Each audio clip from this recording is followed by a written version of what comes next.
Baik, masih bersama kami. Saya coba menyambung dari pernyataan Pak Pandu yang sempat terpotong. Agak berbeda di tahun ini. Justru tahun ini agak lebih mengkhawatirkan. Apa yang mungkin Pak Pandu mau sampaikan untuk masyarakat yang perlu dikhawatirkan seperti apa, Pak Pandu? Ya, Kondisinya. jadi tahun ini itu tahun yang berbeda dalam pengertian hampir di seluruh dunia virusnya sudah berubah. Ya, di Indonesia juga virusnya sudah berubah, di mana mutasi. Virus corona kan ini sangat mudah bermutasi. Yang menjadi perhatian kita adalah mutasinya itu membuat virus itu jauh lebih mudah menular.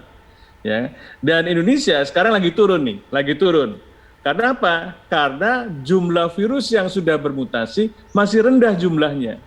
Karena masih rendah jumlahnya, itu bisa meningkat kalau masyarakat abai, tidak menggunakan, tidak perilaku 3M-nya tidak dijaga.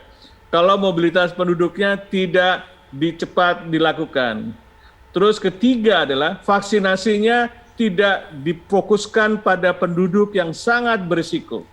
Kalau tiga-tiganya tidak diperhatikan oleh pemerintah, penurunan ini hanya sementara.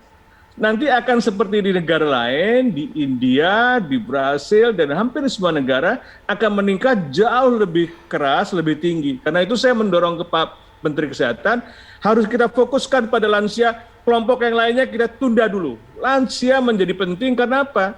Karena kalau ada peningkatan kasus, yang menjadi beban rumah sakit adalah yang masuk rumah sakit di mana sebagian besar lansia. Dan yang masuk rumah sakit yang meninggal itu sebagian besar juga lansia. Jadi prioritas vaksinasi seharusnya berdasarkan umur. 60 tahun ke atas dulu, terus 50, 60, dan sebagainya. Bukan pada penduduk-penduduk yang pelayanan publik, boleh pelayanan publik, tapi pelayanan publik juga kita pilih yang paling berisiko untuk kalau terjadi peningkatan kasus ini. Kalau tidak tiganya tadi diperhatikan, kita akan mengalami seperti di Israel, seperti di Inggris, di mana walaupun ada peningkatan kasus, rumah sakitnya tidak terlalu banyak yang masuk rumah sakit. Kemudian kematiannya juga menurun. Sekarang kematian pada nakes sudah menurun, hampir mendekati nol. Kemudian pada lansia di DKI sudah menurun. Kenapa? Karena vaksinasinya sudah 50% ke atas. Oke, Pak Pandu. Nah, pandemi orang tua di mana? Di daerah. Di daerah kalau kita pulang, maka lansia di daerah itu akan kemungkinan terinfeksi, masuk rumah sakit, dan akhirnya banyak yang meninggal. Nah, itu Pak Pandu, yang kita nanti khawatirkan. kita juga akan diskusikan mengenai bagaimana kemudian skema mengantisipasi lonjakan kemudian pemudik ini colong start duluan. Tapi saya mau tanya ke Pak Heri dulu, tadi pernyataan dari Pak Pandu menarik juga. Pak Pandu mengatakan begini Pak Heri, bahwa untuk membuat masyarakat patuh, ini perlu sesuatu hal yang istilahnya dalam tanda kutip adalah mengikat. Salah satunya adalah reward tadi. Nah, ini seperti apa tanggapan Pak Heri?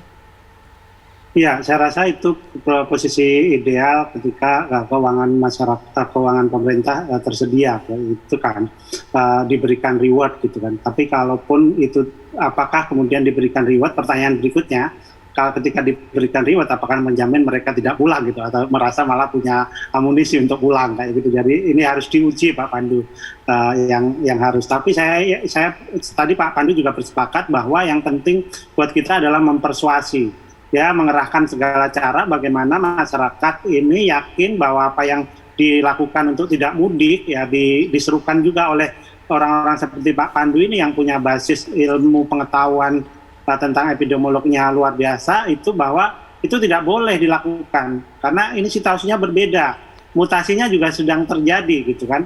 Jadi saya ingat dari pernyataan Pak Pandu, jadi ingat ketika bulan November kita itu pernah mengalami fase penurunan. Ketika di Eropa memasuki musim dingin terjadi kenaikan kan. Nah, ketika bulan Januari di Eropa mengalami penurunan, kita baru naik kayak gitu. Nah, saya nggak mau, kita semua tentu nggak mau ketika kita ini yang ketiga ini kita mengalami fase penurunan di bulan Maret April ini turun ketika di belahan dunia lain naik dengan sangat tinggi. Kita ini hanya nunggu waktu aja untuk fase berikutnya yang dikhawatirkan oleh Pak Pandu. Jadi semuanya harus dilakukan. Tadi mutasi itu tadi benar. Kalau mutasi tadi kan karena awal-awalnya ditemukan misalnya di Inggris misalnya, sejak Desember kita sudah melakukan karantina yang ketat terhadap pelaku perjalanan luar negeri. Baik. Dan dari data yang kami kumpulkan, dari 120 ribuan warga Indonesia maupun warga negara asing yang masuk pada periode Desember sampai dengan April, itu ada sekitar 2.500-an warga yang kemudian positif, dan 794 di antaranya itu positif ketika di tes yang kedua. Jadi ini upaya untuk mencegah penularan dari mutasi virus tadi. Rasanya kalau kita melihat nih, pemerintah kayak bimbang gitu Pak Heri, nggak mau ada penularan yang lebih dalam lagi dengan melarang mudik, tapi di satu sisi masih ada beberapa sektor seperti wisata yang juga dibuka begitu. Nah, ini skema apa yang dipersiapkan oleh pemerintah? Ini kan udah ada colongan nih saat ini, udah nggak bisa di-handle lagi. Apa skema yang bisa dilakukan begitu saat ini? Singkat saja Pak Heri. Kalau kemudian ada yang lolos di daerah dan Satgas di daerah sebenarnya sudah mengantisipasi melalui PPKM, melalui posko-posko di daerah untuk memitigasi warganya yang balik dari Jakarta ya, Jabodetabek terutama. Kayak gitu, mereka sudah bersepakat untuk melakukan karantina, menyiapkan karantina di karantina ini.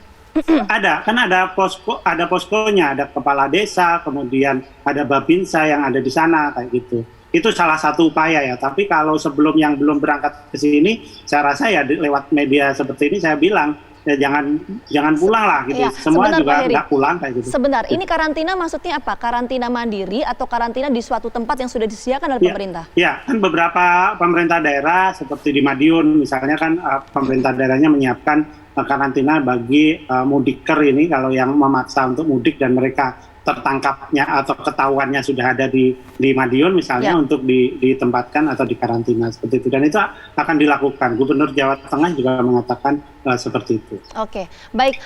Terima kasih Pak Heri, terima kasih juga Pak Pandu. Kita harapkan juga tentu upaya-upaya yang dilakukan untuk mengantisipasi adanya lonjakan dari para pemudik yang colong start ini bisa dilakukan secara optimal ya Pak ya oleh pemerintah setempat. Sekali lagi terima kasih, semoga sehat selalu untuk semuanya.